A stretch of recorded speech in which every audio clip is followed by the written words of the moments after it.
Jeremias foi filho de Uquias e nasceu na cidade de Anatote, no território de Benjamim. Isso ocorreu aproximadamente em 650 a.C., no final do reinado do rei Manassés de Judá. Anatote era um vilarejo sacerdotal que ficava aproximadamente a 3 quilômetros de distância de Jerusalém. Jeremias 11, 21 a 23. Jeremias era um sacerdote, além de ser um profeta. Ele viveu num dos períodos mais conturbados da história do Oriente Antigo. Quando Jeremias nasceu, Israel, o reino do norte com capital em Samaria, já havia caído há pelo menos 70 anos diante do Império Assírio. O nome Jeremias pode ser escrito de duas formas diferentes em hebraico, uma mais longa, Yirmeyahu, e outra mais curta, Yirmeia. No grego, esse nome aparece como Jeremias. Existem duas possibilidades para o seu significado. Jeremias pode significar o Senhor edifica, no sentido de exaltar, ou o Senhor lança. Considerando também o significado do nome do pai do profeta Jeremias, Ilquias, que significa em hebraico Senhor é a minha porção, muito provavelmente a família de Jeremias era fiel ao Senhor mesmo durante as terríveis práticas idólatras durante o reinado de Manassés. Durante a infância do profeta Jeremias, os reinados de Manassés e Amon foram caracterizados pela apostasia e idolatria. 2 Reis 21. O próprio rei Manassés anulou completamente as reformas iniciadas pelo rei Ezequias, seu pai. Apesar disso, na cidade sacerdotal de Anatote, Jeremias teve contato com a tradição religiosa de seu povo. Ali ele cresceu em um lar temente e obediente a Deus. Ele foi instruído na lei do Senhor e recebeu também profundo conhecimento das profecias de profetas anteriores, como Isaías, Amós e Oséias. Se a situação interna em Judá era lamentável por conta do declínio religioso e do paganismo que se espalhava pela nação, o ambiente internacional também era bastante movimentado. Havia um clima de constante tensão envolvendo os assírios, os egípcios e os babilônios. Esse era o cenário em que Jeremias passou seus primeiros anos. Se você está gostando desse vídeo, já deixa o seu like e se inscreve no canal para que o YouTube venha divulgar para mais e mais pessoas. E lembrando, na descrição desse vídeo, está o link de um e-book, onde você pode estar adquirindo e tendo mais conhecimento sobre a Bíblia e seus personagens. E assim está ajudando esse canal a crescer mais e mais. Quando o rei Manassés morreu, provavelmente Jeremias tinha cerca de 10 anos de idade. Amon, o filho de Manassés, governou Judá por 2 anos, entre 642 e 640 a.C. Depois, quem assumiu o trono foi o jovem Josias, que governou entre 640 e 609 a.C. Jeremias foi chamado pelo Senhor como profeta no 13º ano do reinado de Josias, em 627 a.C. No registro de sua convocação, a Bíblia enfatiza a forma soberana com que o Deus o chamou.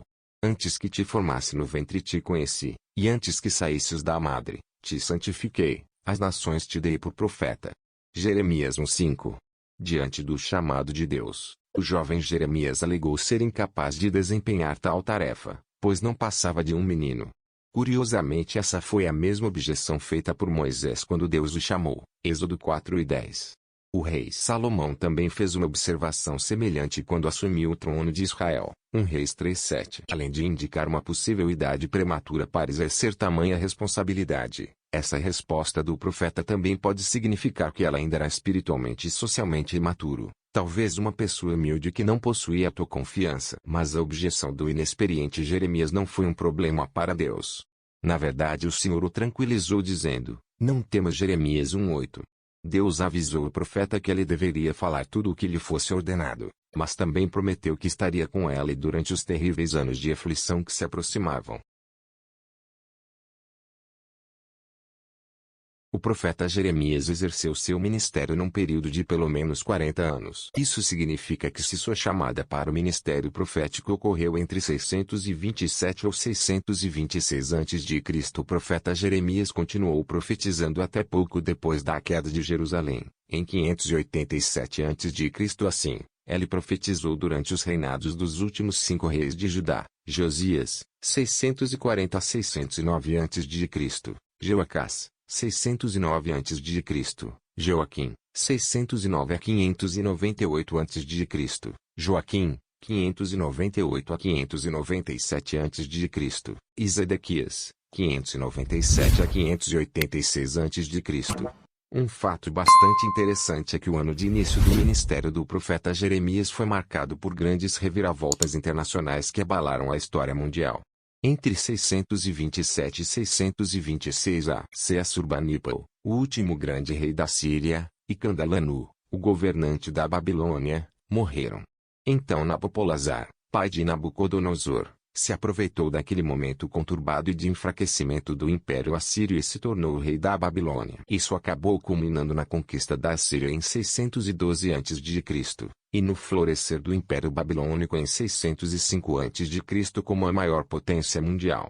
O ministério do profeta Jeremias começou em Anatote, e provavelmente ele permaneceu ali durante alguns anos. Durante esse período, é possível que fosse visto pelos judeus apenas como um profeta insignificante de um pequeno vilarejo. Existe um período de silêncio no ministério de Jeremias de cerca de 13 anos, entre 621 e 609 a.C. Durante esse período não há qualquer informação sobre a sua vida. É provável que foi nesse tempo que ele acabou migrando de Anatote para a capital, Jerusalém. Após a morte de Josias, Jeoacás foi colocado no trono de Judá. Mas este reinou por apenas 3 meses e foi deposto pelo faraó Neco, para servir aos interesses do Egito. Em seu lugar foi posto Joaquim. O profeta Jeremias era contra a liderança de Joaquim. Inclusive, foi nos primeiros anos de seu governo que o profeta proclamou um importante sermão que resultou em seu banimento do templo e quase lhe custou a vida. O profeta também profetizou a morte de Joaquim. Depois da morte de Joaquim, seu filho, Joaquim, assumiu o trono em seu lugar.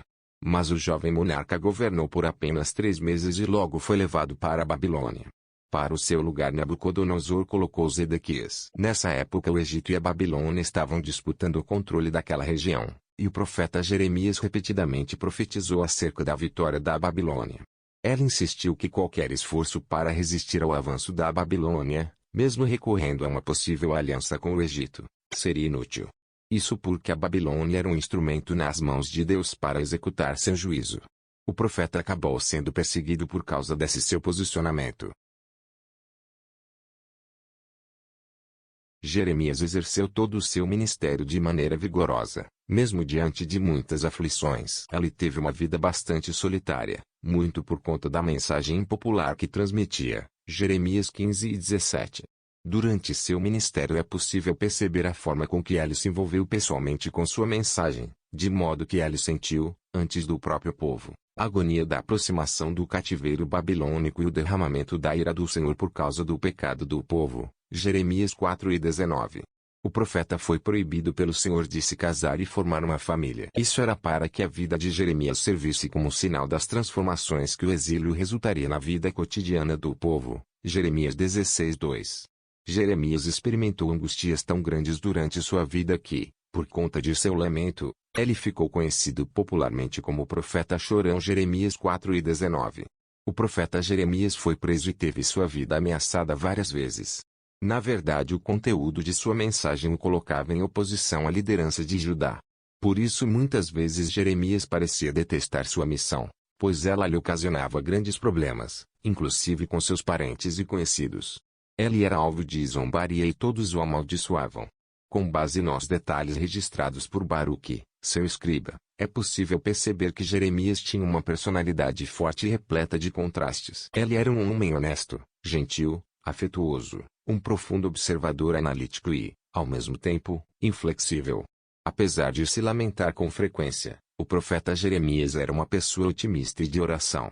Ele superou qualquer timidez que pudesse ter no início de seu ministério. Ele também suportou a hostilidade, a solidão, a angústia e até mesmo a sensação do aparente fracasso. Diante de um sofrimento tão intenso, o profeta Jeremias, em algumas ocasiões, não conseguia entender por que estava sendo submetido a tudo aquilo. Ele chegou até mesmo a acusar o Senhor de tê-lo enganado e desejar a morte. Todavia, no fim o profeta entendeu que Deus é soberano e controla todas as coisas. Após a queda de Jerusalém, a fama de Jeremias já havia se espalhado até mesmo na Babilônia. O rei Nabucodonosor o deixou em Jerusalém para ficar com o restante dos judeus que não foram levados cativos. O profeta Jeremias então permaneceu em Jerusalém até que o governador de Judá, Gedalias, foi assassinado por Ismael, um fanático judeu. temendo uma represália dos babilônios, muitos judeus fugiram para o Egito, mesmo contra as advertências de Jeremias, Jeremias 42. Nesse contexto parece que o profeta acabou sendo obrigado a seguir os fugitivos, Jeremias 43. No Egito, o profeta Jeremias, já um homem experiente com a idade de pelo menos 70 anos, continuou pregando a palavra de Deus, Jeremias 44. Os estudiosos dizem que muito provavelmente ele acabou morrendo ali pouco tempo depois. Na verdade, nada se sabe sobre as circunstâncias de sua morte, apesar de que havia uma tradição que afirmava que Jeremias morreu apedrejado pelos judeus em Táfnis. Surgiu também entre os judeus uma crença de que o profeta Jeremias ressuscitaria dentre os mortos. Essa lenda dizia que ele restauraria o tabernáculo e traria a arca da aliança e o altar do incenso que supostamente ele teria escondido em uma caverna por ocasião da queda de Jerusalém. Talvez essa antiga crença possa explicar o motivo de alguns judeus do primeiro século terem pensado que Jesus era Jeremias ressuscitado, Mateus 16 e 13. O profeta Jeremias foi contemporâneo, pelo menos durante algum tempo, do profeta Sofonias, do profeta Naum, da profetisa Uda, do profeta Ezequiel e do profeta Daniel.